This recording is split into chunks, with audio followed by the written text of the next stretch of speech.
देखा, मैंने कर दिखाया ना। चित्रा की तुम्हारा काम मेरे गले में कैसे?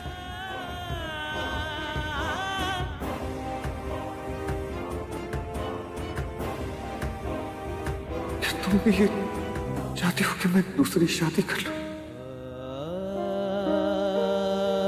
मां की बात मान जाऊं?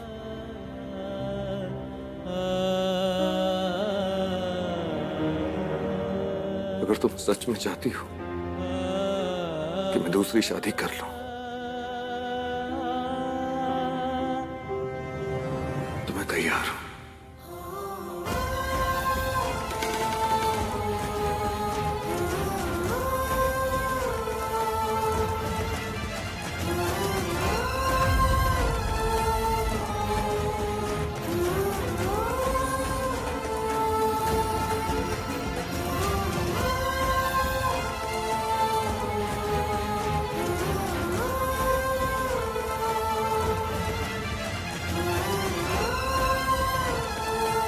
माधव, माधव,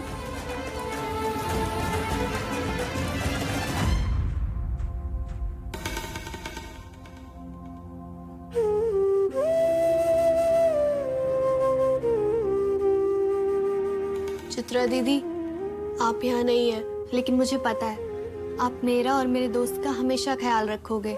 आशीर्वाद देना दीदी कि मेरे और मेरे दोस्त के बीच हमेशा सब ठीक रहे। आप माधव से बहुत प्यार करते थे ना दीदी? मैं आपसे वादा करती हूँ कि आपके प्यार का और मेरे दोस्त का हमेशा ख्याल रखूंगी। बस आप उसका गुस्सा शांत करने में मेरी मदद करना।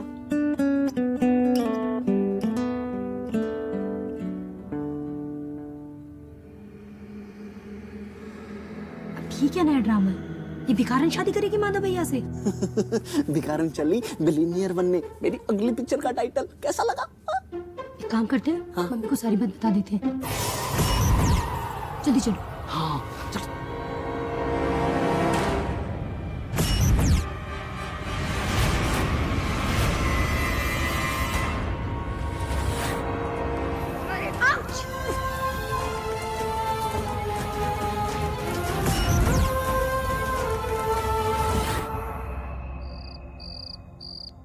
अरे शादी की खबर देने जा रहे हैं, थोड़े स्टाइल से देंगे ना उनको उस भिखारन की खबर। हाँ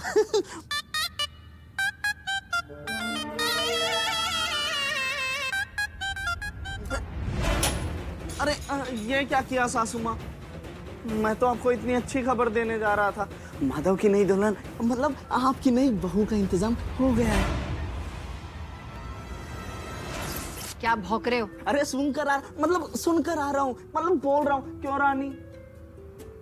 हाँ मम्मी, आपके प्लानिंग के अकॉर्डिंग हमने सब किया माधव भैया के कमरे में, और जैसा आपने सोचा था ना मम्मी, बिल्कुल वैसा ही हुआ।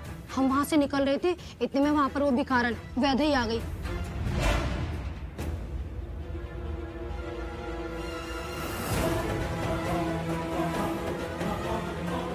और मम्मी वो तो जिद पर अड़ गई है शादी करने के लिए। और क्या बोल रही थी वो?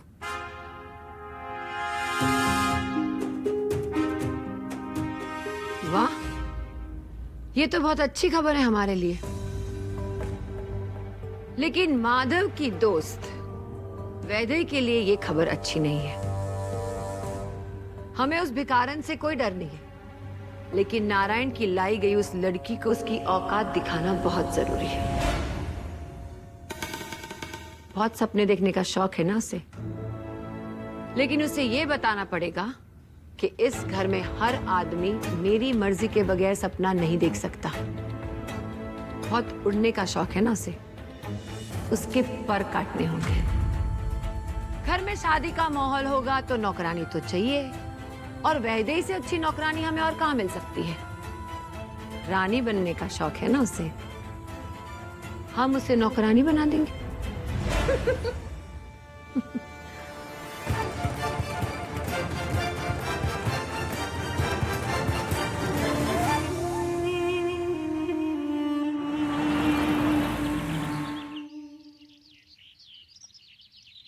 माधव रुक, मुझे तुझसे बात करनी है।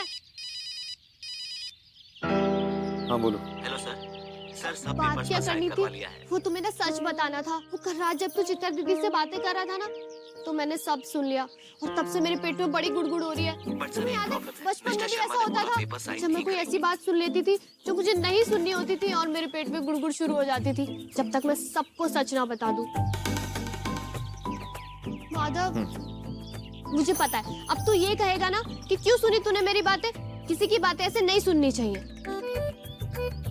पर मैं क्या करूं? जब तू बात कर रहा था ना तो मैं वहां आई और मैंने सारी बातें सुन ली। अब मेरे पास मुंह तो एक ही है ना, तो मैं बातें कम कर सकती हूँ, लेकिन ये कान तो दो है ना, इन्हें बंद कैसे करना है वो मुझे नहीं पता। माधव सॉरी। सर मैंने बिना आपसे पूछे उनकी मीटिंग आपके साथ फिक्स कर दी। ठीक है, कोई बात नहीं। वैसे तूने ना बहुत अच्छा किया जो दोबारा शादी के बारे में सोचा। अब देखना तू ना मेरा वो पहले वाला दोस्त माधव बन जाएगा। सर एक बात और, नीलांबरी मैम चाहती है कि किसी भी तरह हमारी ये डील फिक्स हो जाए। वैसे माँ को भी अच्छा लगेगा, वो भी तो यही चाहती है। इतने टाइम से कह रही है, मना भी नहीं कर सकता। और वैसे माँ की बात टालनी भी नहीं चाहिए। चलो अच्छा है, एक बार मेरी माधव से शादी हो जाएगी ना तो मैं हमेशा इसका ऐसे ही ध्यान रखूंगी, तो आंटी जी की भी सारी टेंशन खत्म हो जाएगी।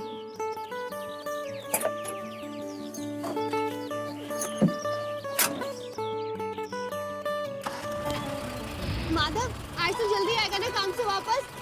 हाँ तो सब तैयार रखो। अरे इसको क्या हुआ? ऐसे ही चला गया। आज भी अजीब है पहले की तरह। कितनी बेवकूफ और गंवार है ये लड़की। इसने ये भी नहीं देखा कि माधव इससे नहीं फोन पर बात कर रहा था। तुझे माधव से शादी करनी है ना, मैं कराती हूँ बेटा तेरी शादी। रुक।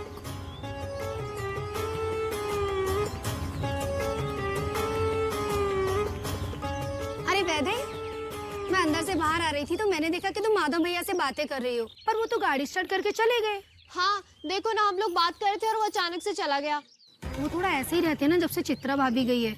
हो सकता है तुम्हारी कोई बात उन्हें हर्ट कर गई हो। अब मेरा मतलब है कि बुरी लग गई हो, या हो सकता है अंदर ही अंदर शर्माते हो, कुछ महसूस करते हो शादी को लेकर। तुम माधव भैया से शादी करना चाहती हो ना? हाँ तो तुम एक काम करो वैदेही, तुम्हें ना भैया से पहले है ना मम्मी से बात कर लिया करो। बाय गॉड, मम्मी की हर एक बात मानते हैं माधव भैया। जैसा मम्मी बोलती है ना बिल्कुल वैसा ही करते हैं। हाँ, अभी भी बोल रहा था कि माँ ने कहा है तो करना पड़ेगा, मना नहीं कर सकता। आप सही कह रहे हो रानी दीदी, वो ना हर बात सुनता है आंटी जी की। ऐसा बेटा ना हर माँ को मिलना चाहिए। और ऐसे बेटे को तुम्हारे जैसी बीवी मिलनी चाहिए। तभी तो मैं कह रही हूँ वैदेही, सारी बात भैया को बताने से पहले मम्मी को ही बता दिया करो। उन्हें भी तो पता चलना चाहिए ना कि उनकी होने वाली बहू कितनी समझदार है, कितनी अच्छी है। पर तुम तो जब से आई उनसे एक भी दिन तुमने बात नहीं की है। सारे घर में मधुमक्खी की तरह भिनभिनाती रहती हो। अब तुम ये समझ लो कि मम्मी हो गई शहद और तुम हो गई मक्खी, तो सारा दिन भिनभिनाओ ना। अब मेरा मतलब है कि मम्मी को खुश करो, उनसे बातें करो, इस घर के लोगों को माधव भैया की जिंदगी में मिठास भरो, वो भी तुम्हारी वजह से। सोचो, मम्मी खुश तो माधव भैया खुश। देख लेना वैदेही, तुम दोनों दोस्तों की है ना 10 दिन के अंदर शादी हो जाएगी। हाँ, लेकिन रानी दीदी मैं कैसे खुश करूं आंटी जी को? मुझे तो पता भी नहीं है बड़ों से कैसे बात करते हैं और क्या बात करते हैं। इतनी सी बात, तुम भी ना वैदेही। बस मम्मी क्या है ना इन दिनों बड़ी टेंशन में, यही सब घर का काम ये सब लेकर। भाई को क्या है ना मम्मी ने छुट्टी पर भेज दिया है, उसे मलेरिया हो गया है ना, इसीलिए। अच्छा तुम एक काम कर सकती हो? हाँ, जैसे कि घर का सारा काम, झाड़ू पोछा बर्तन रसोई, ये सारी जिम्मेदारी तुम संभाल सकती हो। सोचो मम्मी की नजरों में तुम्हारी क्या इज्जत बनेगी। इस बहाने बहू वाली परख भी हो जाएगी तुम्हारी। माधव भैया भी खुश होंगे जब मम्मी के लिए तुम इतना सब कुछ सोच सोच के करोगी तो। ये तो इतनी सी बात है रानी दीदी, ऐसी करूंगी मैं। हाँ सही कह रहे हो आप, गांव में तो पूरे गांव को संभाल लेती थी, यहाँ तो सिर्फ 4-5 लोग हैं। और अगर आंटी खुश तो माधव खुश, और अगर ऐसा है ना तो मैं एक नहीं 10-10 काम करूंगी। क्या बात है वैदेही।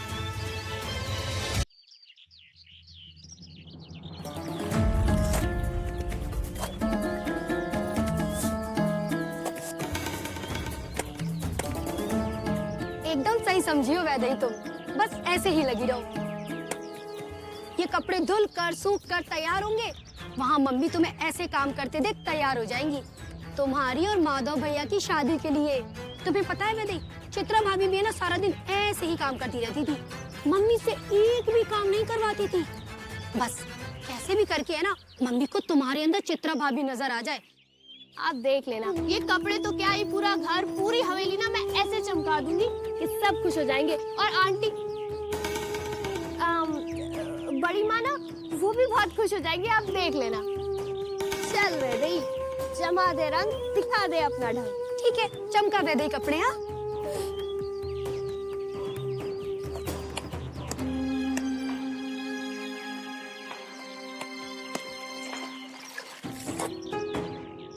सुनो, मेरे कपड़े सिर्फ चित्रा भाभी प्रेस करती थी। अगर तुम्हें उसके जैसा बनना है तो मेरे कपड़े प्रेस कर देना। इतनी सी बात, अभी कर देती हूँ।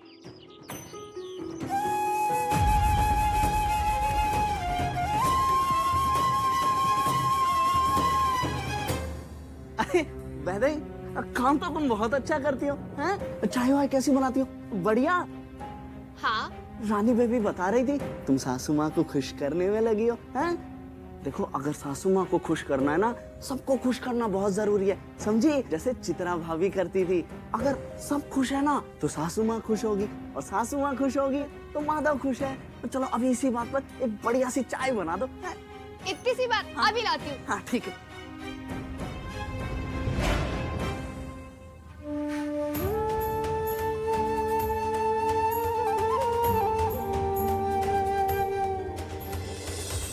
अरे बाप रे, गरम चाय के चक्कर में गरम स्त्री तो भूल ही गई।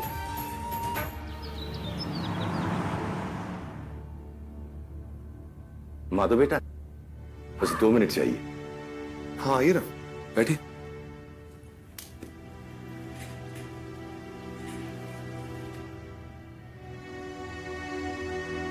बेटा, से कोई काम की बात नहीं थी, लेकिन बहुत जरूरी बात थी।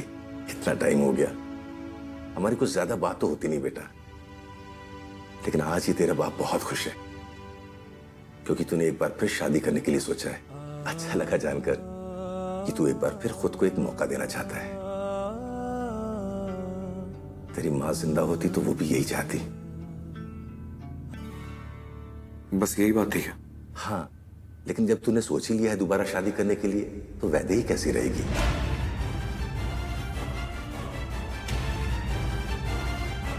ये आप क्या कह रहे हैं? आप ऐसे सोच भी कह सकते हैं? बेटा, उसे हम सालों से जानते हैं, उसके पापा और मैं तो दोस्त थे। तू और वो भी बचपन में कितने अच्छे दोस्त थे, और वो आज भी तुझे उतना ही अच्छा दोस्त मानती है दिल से। तू और वो बचपन में एक दूसरे के साथ रहते थे। इसलिए वो बचपन था और वो बचपना, लेकिन अब नहीं है। और वैदे ही तो बच्ची है, आप कहां से उसकी बातों में आ गए?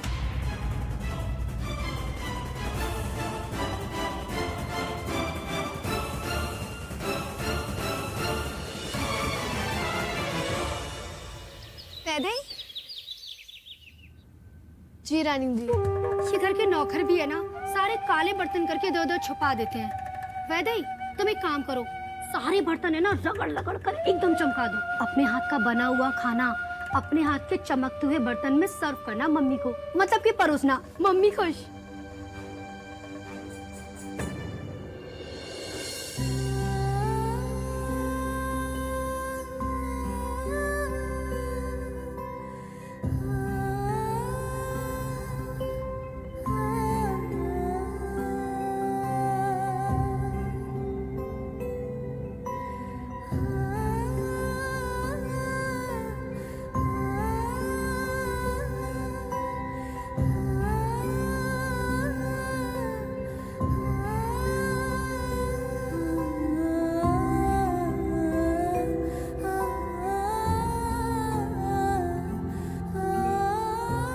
वैदे, बेटा ये सब क्या कर रही है तू? इन बर्तनों की तरह सब कुछ चमकाने की कोशिश। सारा काम करूंगी, सबको खुश कर दूंगी, और सब खुश होंगे ना तो बड़ी माँ भी खुश हो जाएंगी, और अगर बड़ी माँ खुश हो जाएंगी ना तो माधव भी खुश हो जाएगा। आप देख लेना काका, माधव खुश हो जाएगा ना तो शादी के लिए मना भी नहीं करेगा। बेटा, मुझे नहीं लगता कि वो माधव तुझसे शादी करने के लिए तैयार होगा। उसे तुझमें अभी वही पुराना दोस्त नजर आता है। उसने मुझसे कहा कि बचपन की बात अलग थी, लेकिन अब नहीं। बस इतनी सी बात काका, आप ना बिल्कुल चिंता मत कीजिए। मैं हूं ना, मैं उसे अच्छे से संभाल लूंगी शादी के बाद। और अभी ना उसे ऐसा लग रहा होगा कि पता नहीं आगे क्या होगा, कैसे होगा। और शादी के बाद ना उसे पता चल जाएगा कि उसकी ये दोस्त सारा घर कितने अच्छे से संभाल लेती है, सारा काम कर लेती है। आप बिल्कुल भी चिंता मत कीजिए। और वैसे भी बड़ी माँ खुश तो माधव खुश। ये मेरा रामबाण है काका, आप देख लेना। तुझे विश्वास है तो ठीक ही है बेटा। भगवान करे सब ठीक ही हो जैसा तू चाहती है। माधव, माधव, माधव। वही क्या कर रही है? मैं नहाने जा रहा हूँ, वहीं रुक। अच्छा, मैं रुकूं? नहीं, मुझे नहीं रुकना। मुझे जानना है कि क्या हुआ है। तुमने नारायण काका से बोला कि तुम्हें शादी नहीं करनी? मुझसे शादी नहीं करनी तुम्हें? मेरी बातें तुम्हें बच्चों जैसी लग रही है। मैं बचपना कर रही हूँ। बचपन में तो तुम बड़ा बोलते थे, शादी करेंगे, शादी करेंगे। और अब जब बड़े हो गए तो मेरी बातें तुम्हें बच्चों जैसी लग रही है। हाँ, क्या हुआ है? तुम्हें चिंता हो रही है? देखो, तुम चिंता मत करो, मैं हूँ ना। मैं तेरा पूरा ख्याल रखूंगी मेरे दोस्त। तुम्हें पता है, चिंता ना चिता समान होती है। मैं तो आज तक सबको ये बोलती आ रही हूँ कि किसी को दिखे अल्लाह, किसी को दिखे रब, मुझको दिखे मेरा दोस्त जिसका नाम है माधव। और तुम हो के किसी को कुछ भी बोल रहे हो? हाँ, वही अब जा यहाँ से, मेरा सर मत खा। नहीं, मैं नहीं जाऊंगी जब तक तुम बोलोगे नहीं कि तुम्हें मुझसे शादी करनी है। अच्छा मेरी माँ, करूंगा करूंगा तो तुझसे शादी। अब अच्छे से नहा लूं।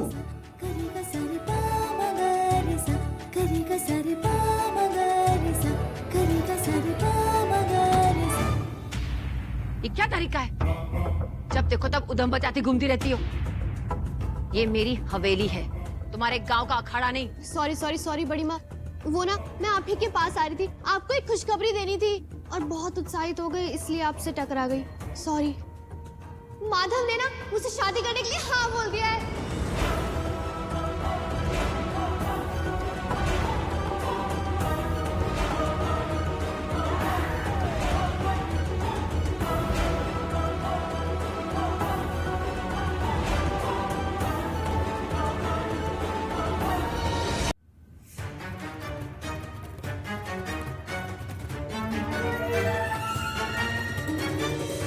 आपको पता है बड़ी माँ, चित्रा दीदी की तरह ना मैंने घर के सारे काम कर दिए, सारे कपड़े धो दिए, सारे बर्तन चमका दिए, सब कुछ कर दिया ताकि आपको अच्छा लगे, आप खुश हो जाओ। ये सब मैंने आपके लिए किया है बड़ी माँ। और आपको पता है, मुझे ना ये सब करके बहुत खुशी मिली, बहुत अच्छा लगा। आज मैं बहुत खुश हूँ। और आप ना बिल्कुल भी चिंता मत कीजिए, जैसे मैंने ये घर के सारा काम संभाल लिया ना सब कुछ, ऐसे मैं अपने दोस्त माधव को भी संभाल लूंगी, आप देख लेना।